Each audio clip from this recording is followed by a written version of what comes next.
Hey guys, Bert Burger here, SUNOVA Surfboards, and today we're going to be talking about Revelation chapter 13, the dragon, the beast, and the image of the beast. And we're going to be talking about digital technology and how it's come into the surfboard technology and how it's assisted us in putting together basically a better product or more variety. So when I discussed the relic last episode, I was referring to a little patch across the board. It was just a strip of orange. Now back then, that was in the early days of surfboard construction, putting it together and so on. And so all that was literally just some orange in the resin and then a bit of orange just brushed on the board, and that was it. A very simple way of applying graphics. So really the era in time I'm going to head towards now, so that board was roughly mid-60s, right? So the era that I'm heading towards now is roughly the 90s, late 90s, and transitioning all the way into today.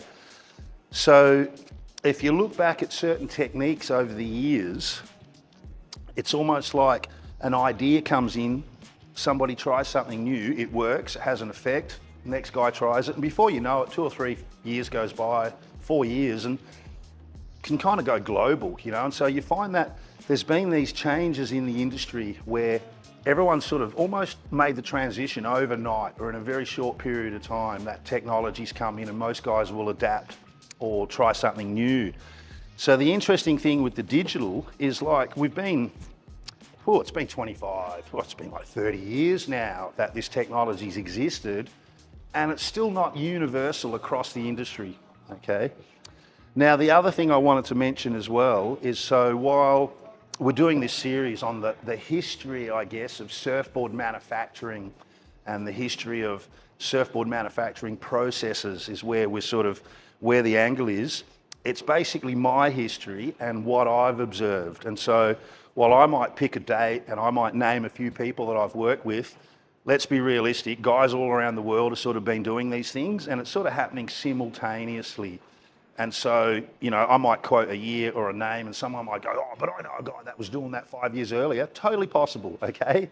So this is sort of like Bert's viewpoint of surf industry history based on, you know, what I've sort of seen in my lifetime and the changes and so on. And I've also always been right into the latest thing. In fact, when I first started my own business, I think I was 19 years old at the time, and I was always hassling my boss, Ron, got to try something new. I want to try this, I want to try that. I want to make things better. And he's like, look, Bert, I got a business to run, mate. If you want to try this stuff, maybe you should go start your own business. And I'm like, ding, that's a fucking great idea, because then I can do all this crazy shit. And so, I don't know, I guess that just some people are like that, you know, like others, they just knuckle down, churn stuff out in the same way every day. Bert, always looking to try something new, R&D, experiment, mix this part with that part. What happens? Okay, different results. All right, so let's actually get to the little bit of history. Okay, so we'll start naming some dates and some places. If you look at the graphics industry in general, screen printing, sign writing, stickers, banners, that sort of stuff, right? You've got a whole graphics industry. And so I saw probably in the 80s, late 80s, I saw a program called Corel Draw. I think it was like 1989. And I think it had maybe been around for 2 or 3 years. And then you had Illustrator and you had these graphic creation programs. But the early ones were really rudimentary. You know, like you had Paint and you had some real basic ones. You could, you know, do simple lines, colors, logos. But in the case of a full like airbrush work like this, just too difficult to recreate with the technology at the time. All right, so let's go back. I'm gonna say it's probably about 99. So I'm gonna just grab another board here for a second. Yeah, okay. So the detail in this one. Okay, so Christian Fletcher board, really detailed logo, lots of colors. I don't know how many are there, probably 6, 7, 8, plus black. Now, in the past, to do a print like this, the old-fashioned way with screen printing, was super difficult. You had to be really, really talented. And so typically when you ordered a logo like this, it was printed onto rice paper and then we put it into the board, okay? And what would happen is one colour was basically the cheapest. You know, you'd pay like $1 for a one colour logo. And you'd probably pay like $1.80 for a two colour logo and so on. It was like 80 cents a colour. But at the end of the day, you know, 2 or 3 colours, screen printing, like you literally got a sheet of paper, put it down, print one colour, put it aside, let it dry, then come back, put it back on the plat and line it all up perfectly, put the screen down, try and do the next colour and get everything to line up. So once you got like past 2 or 3 colours, you know, you could have registration issues and so on. And so I remember it wasn't easy to get a good quality logo with more than 4 or 5 colours back in the 80s and early 90s, just because of the method of putting the logo together. So I remember the first time, it was about 99, this guy walks into my business. His name was Wayne Vinton. He was had a media marketing promo company in Perth called Vinting and Browning. And he walks in one day and he says, "Hey Bert, if I can sort of give you a logo, can you know, glass it into a board for me and make me a board?" I'm like, "Yeah, okay." And then he goes, "Okay, I'll go get some logos made up." And then he's telling me he's going to get like a 6 colour logo done and he'll come back in 3 days. And I'm like, I just laughed. I was just like, "I'm sorry, mate. I don't see that as a reality." I said, "You better have some serious connections if you think you're going to be able to do that." Anyway, 3 days later, he walks in and I'm like, "No way." I'm looking at this print, very similar to what I just showed you on Christian's board. Detail, impeccable, 7 colours, like crazy registration. And I'm like, oh, mate, I'm speechless. And then that was the first digital print that I'd seen. So the entire thing was done digitally, run through a printer onto paper, and then we would just glass the paper into the board. Now, around about that time, early 2000s, you were getting guys who were doing larger digital prints, like full board. But at the time, if you wanted to customize it, you sort of only had a choice. You sort of print on paper.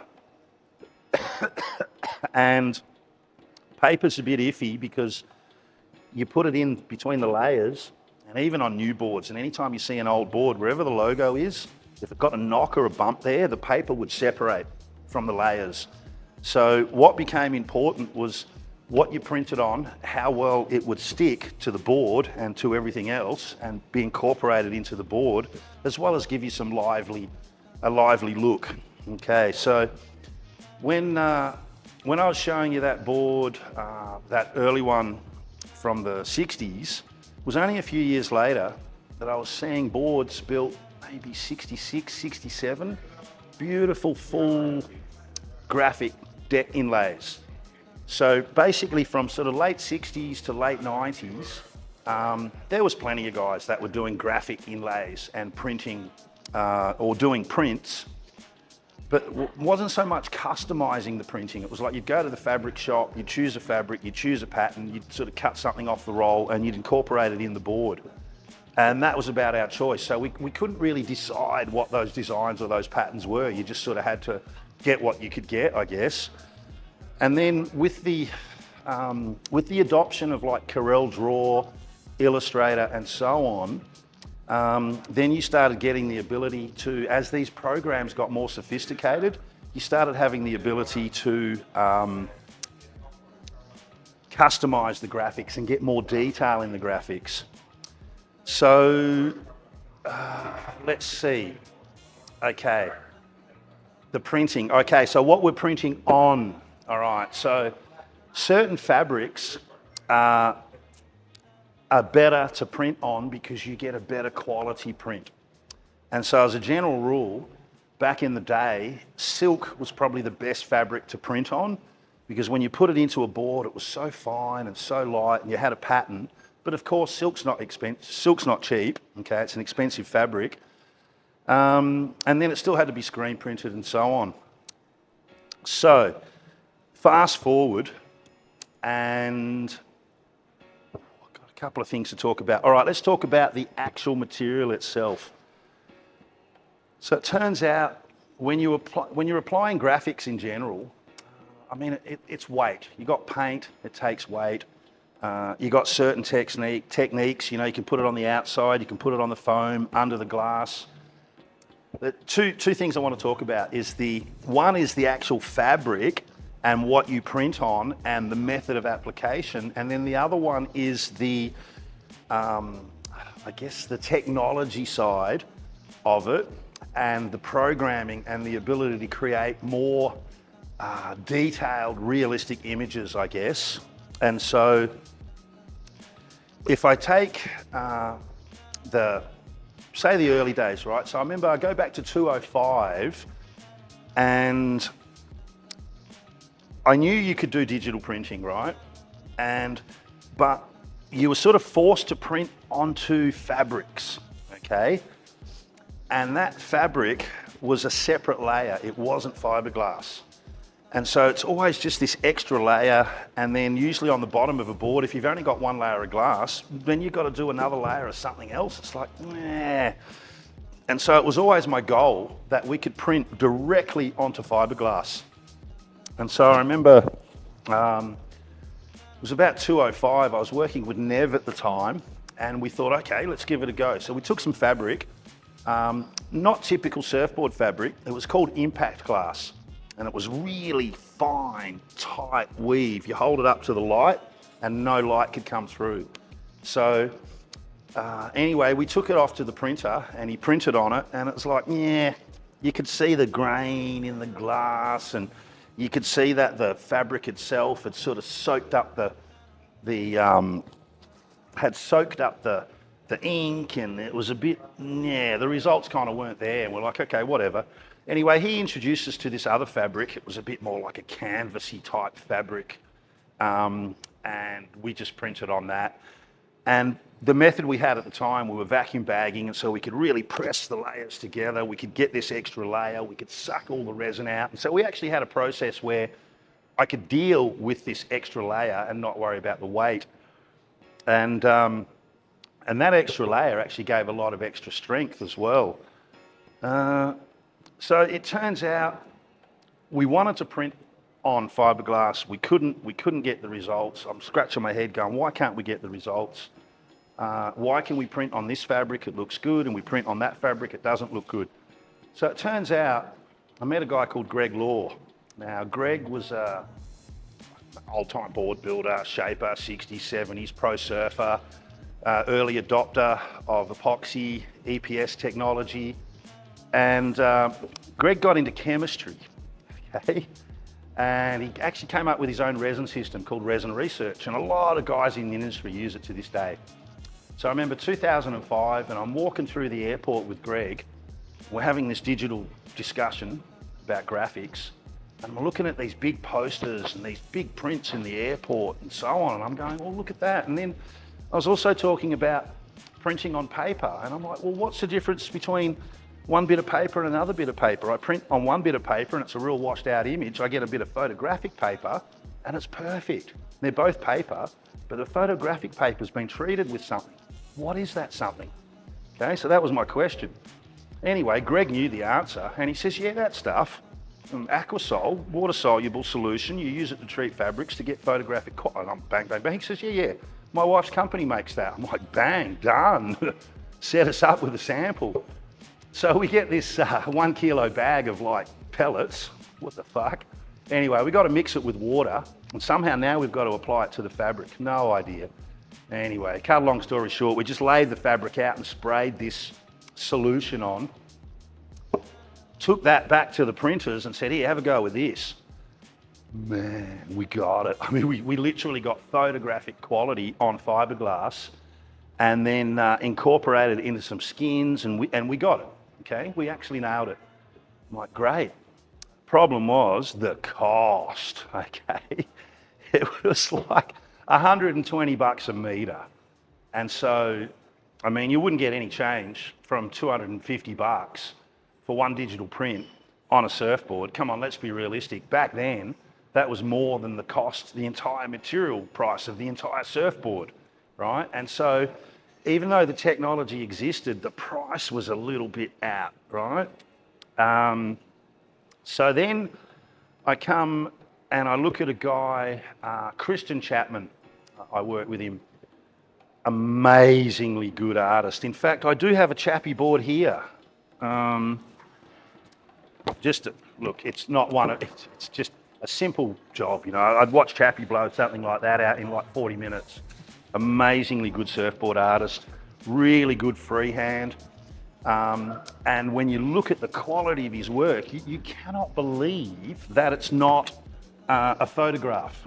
Like the detail in his work. And so with digital, it's interesting because I don't think it's suited to all types of graphic applications. I mean, if you just want a simple colour, one colour, two colours, it's pretty easy, just throw some tape down, spray one side, spray the other, okay? But when it comes to detail in a graphic, digital starts to make more sense. And so working with a guy like Chappie, and he'd done this amazing freehand art, and it's all just one-offs. And then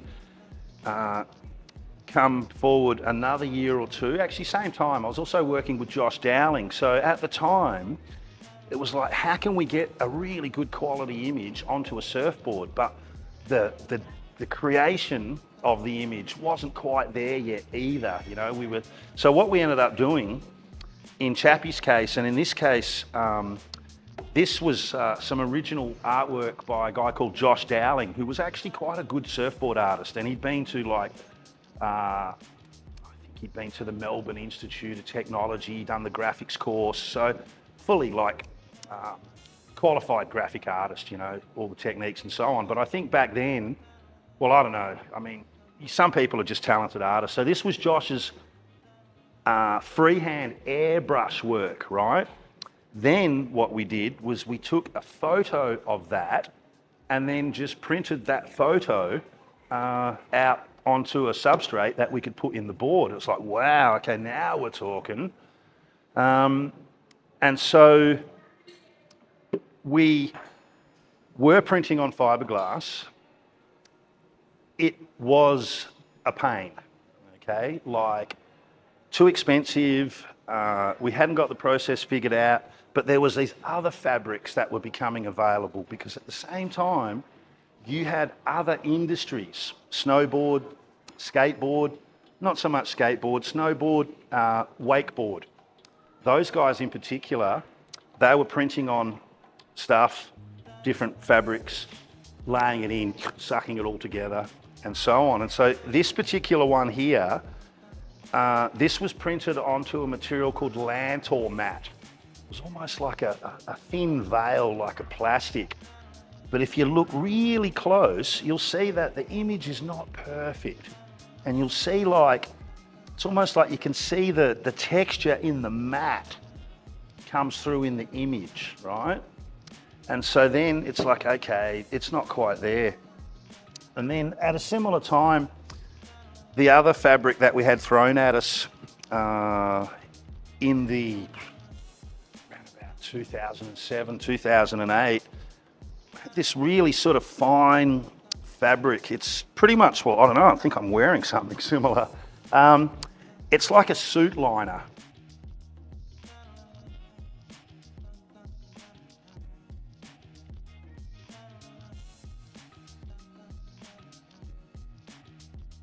Light fabric, you can print on it and it's like, okay, it works. I'd prefer to print straight on fiberglass, but the whole thing with treating it with this chemical, Aquasol, to give it photographic qualities, was just too much, too expensive, not quite there. So this was an off-the-shelf fabric, we could use it, just run it through a digital printer on the roll. And so this we started using around about 2014. and we got these old SUPs here, and it's just a good tough material, and it enables you to sort of hide things too. So turns out around about 2014, I start seeing this stuff, okay, where you got a high quality photographic print printed directly onto a glass. And same again with this one. Super high quality print, really fine detail, printed directly to fiberglass. And I'm like, yeah, you know, I know how to do that. You got to like treat it with this chemical, you can print on the glass. And apparently it's like, no, there's some new tech now. Printers got better.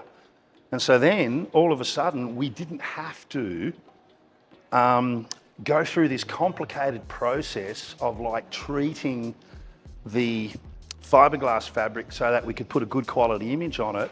Turns out printer technology got that good, you could just run the fiberglass straight into the printer. And so that's what a lot of the companies started doing. And yeah, like I said, snowboards, kiteboards, wakeboards. So it turns out the technology is there.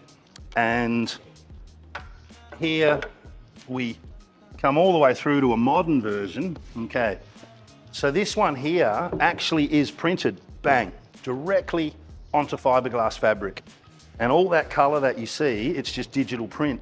Now the interesting thing with this is you still can see some texture, but in this case, it's like we've done it on purpose, because what you would do is you'd print in reverse on the back of the fabric so that the print is actually inside under the glass. In this case, the print was on the outside of the fabric, and as the board was being worked, it got a little bit textury, almost like a washed out denim look. But that's just this particular one.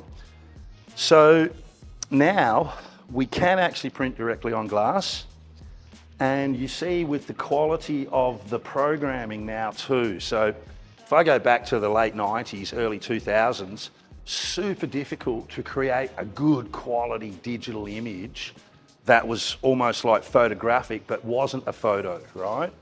Whereas now, I mean, you see this one here with the rose and the pattern and then this cartoon style character. So this is just some recent digital prints from the last 4 or 5 years, but you really see that the programming, you can have the detail. So look, at the end of the day, when it comes to digital printing in general, I mean, my general philosophy is it's okay for customs, and when you want to have an image that has a lot of detail in it, that would be really difficult to create by hand. And also the cost has kind of come down. Like I remember we were paying like $120 a metre. And look, let's be realistic, the printers themselves, I remember looking into the cost of a printer early 2000s, and I'm like, fuck, I can buy 2 houses for that. So it was kind of like, so no wonder the printer had to go and charge 120 bucks a metre. So it turns out the printers have got better, they've got cheaper, the technology's got better. You can print directly onto fiberglass, and I think these days we've probably got it down to, oh, I don't know, fucking 35 bucks a metre, something like that, you know. So what it means now is on a shortboard, hey, you know, we'd probably throw a digital print on a shorty, really like fine graphics, probably charge 100 bucks. And at the end of the day, you would have to be a crazy good surfboard artist to do something original, and I think you can end up charging more than 100 bucks. So it's like while the technology's been around for a long time and we're still developing it, what ended up happening was just the cost. It's like solar panels back in the day, and now they're getting cheaper and cheaper and the technology's getting better. So yeah, that's basically it. A little bit of a rundown on digital. You got to check out Christian Chapman art. For a freehand artist, the guy's amazing. Why was the printing on the fiberglass the preferred method? So as I said, you know, we've got these other fabrics that's not glass, but it's another layer. And the problem with this is you can't put it on the outside. I mean, if you hit that with a sander or some sandpaper, it's just going to chew up and turn to carpet. And the other thing is the weight. Okay, so that's got weight. Once some resin gets into that and it gets wet, it's weight. Okay, so here I am You know, I'm making like a 1.7 kilo surfboard, and then I got to put 150, 180 grams of paint on the board. And I'm like, what? I got a team board here, and 10% of the weight of the board is just the paint and the color. And I'm like, nah, it doesn't work. And so for team boards and super lightweight boards for competition, that's really where I was sort of going, where I wanted to sort of use the digital graphics. Look, in the end, team boards get consumed too. And so, yeah, it just comes down to a question of economics. So anyway, look, that's a little bit of a rundown there on digital graphics, my journey with digital graphics, and sort of where it fits in. And so we're still there now, as in, I mean, I was mentioning before that we had times where we made relatively quick transitions from one technology to another. And so here I am, I'm talking about a technology with a range of different substrates, you know, T200, Lantour mat, direct to glass, paper. We've got this other water sticker back here. And so it's really interesting because I've sort of spoken about almost like a 25-year block of history here. But you'll find that there's still people out there that are still printing on paper and glassing them into boards, still using 25-year-old tech, period of transition. And yeah, but that's it. So that's Bert's journey, and that's a little bit about where I fit in. And hey, if you've got some detail to add, throw it in the comments, and we'll look at incorporating it into future episodes about the history of surfboard construction. That's Bert. Catch you guys.